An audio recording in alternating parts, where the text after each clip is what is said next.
اس میں تو پڑا ہوا ہے، ذرا مزہ چکھ یہ سورج کا، یہ کتنا گرم ہے، اور پھر جس جہنم کی گرمی سے یہ سورج تپا رہا ہے، اس جہنم میں جا کر کیا کرے گا؟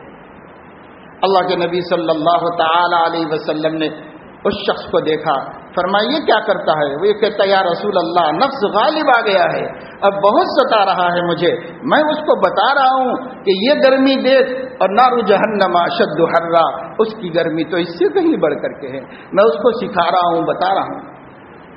اللہ کے نبی صلی اللہ علیہ وسلم نے فرمایا جو اللہ تعالی کی گرمی کی شدت کو محسوس کرے اور اس کے بعد یوں کہے لا الہ الا اللہ اللہم نجنی من النار، تو اللہ تعالی جہنم سے فرماتا ہے اے جہنم، میرے ایک بندے نے تیری گرمی سے پناہ مانگی ہے، تو گواہ رہے میں اس بندے کو پناہ دے رہا ہوں۔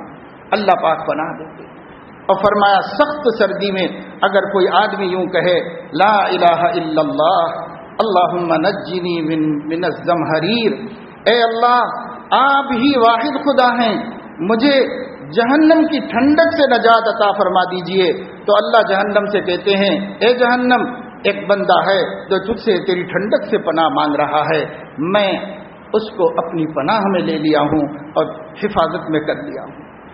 تو معلوم ہوا کہ گرمی زیادہ ہو تو خدا یاد آ جائے اور آدمی جہنم سے پناہ مانگے، سردی زیادہ ہو تو خدا یاد آ جائے اور آدمی جہنم کی سردی سے پناہ مانگے، یہ کام کرنا ہے ایمان والوں کو، اور اللہ کے نبی نے صحابہ کرام کو اس پر اٹھایا اور اس پر جمایا، اور اعمال صالحہ میں اضافہ کرنا ہے۔ سیدتنا عائشہ رضی اللہ تعالی عنہا کے بارے میں آتا ہے سخت گرمی میں بہت شوق سے روزے رکھتی ہیں۔ ان سے پوچھا جاتا تھا یہ کیا بات ہے کہ گرمی میں تو لوگ گھبراتے ہیں اور آپ روزے رکھتی ہیں؟ تو فرمایا کرتی تھی کہ جہنم کا تصور مجھ سے روزے رکھوا لیتا ہے، مجھ سے روزے رکھوا لیتا ہے۔ حجاج ابن یوسف ثقفی ایک بہت بڑا ظالم تھا، سفر میں جا رہا تھا، ایک جگہ کھانا کھانے کے لیے بیٹھا تو کہا بھائی ناشتہ لاؤ، دسترخوان بچھایا گیا، ناشتہ لایا گیا۔ ایک بدو گاؤں سے کہیں سے گزر رہا تھا، سخت گرمی تھی، بلایا، کہا تو بھی کھا لے میرے ساتھ کھانا۔ کہنے لگا کھانا کیسے کھاؤں، میں تو روزے دار ہوں۔ تو اس نے کہا کہ تو اتنی شدید گرمی میں روزہ رکھا ہوا ہے؟ کہنے لگا کہ ہاں یہ میرے فرصت کے دن ہیں، اس سے آخرت بنا رہا ہوں، آخرت بنا رہا ہوں اس سے۔ تو کہنے لگا کہ اچھا افطار کر لے ہمارے خاطر سے اور کل رکھ لینا روزہ۔ تو اس بدو نے پوچھا کہ کل تک میری زندگی کی ضمانت دو گے؟ کہا میں کہاں سے دوں ضمانت، وہ میرے اختیار میں نہیں۔ کہا جو چیز تیرے اختیار میں نہیں اس میں مجھے خسارے میں کیوں ڈال رہا؟ ایسے اللہ کے بندے جن کو ہمت حاصل ہوتی تھی، حالات سے اور سبق لیتے تھے، اپنے اعمال کو بدلتے تھے۔ میرے دوستو سیاسی ماحول بھی گرم ہے اور موسم بھی گرم ہے اور حالات بھی گرم ہیں، عافیت اللہ کی طرف پلٹنے میں ہے، اللہ کی طرف رجوع کرنے میں ہے، اللہ ہی سب حالات کا بدلنے والا ہے، لیکن ہم اللہ کی طرف پلٹنے کے لیے تیار نہیں ہیں۔ ہم اللہ کی طرف پلٹنے کا ارادہ کریں۔ جب ہم اللہ کی طرف پلٹیں گے، اللہ کے سامنے جبین نیاز جھکائیں گے، گناہوں کا اقرار کریں گے، حالات کو بدلنے کا ارادہ کریں گے، اپنی زندگیوں میں تبدیلیاں خوشگوار لائیں گے، فَلْيَعْمَلْ عَمَلًا صَالِحًا، نبی والی زندگی پہ چلنے کے لیے تیار ہو جائیں گے تو اللہ تعالی حالات کو بدلے گا، اللہ تعالی حالات کو بدلے گا۔ اس لیے اللہ ہی کی طرف رجوع ہونا ہے۔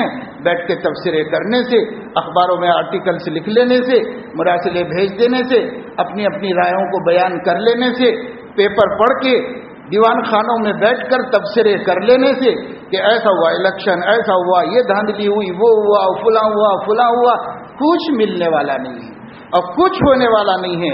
جو ہونا تھا وہ اللہ کی قدرت سے ہو گیا، اور جو ہونا ہے وہ اللہ کی قدرت سے ہوگا۔ اللہ کی طرف پلٹو، توبوا الی اللہ جمیعا ایھا المؤمنون لعلکم تفلحون، وآخر دعوانا الحمد للہ۔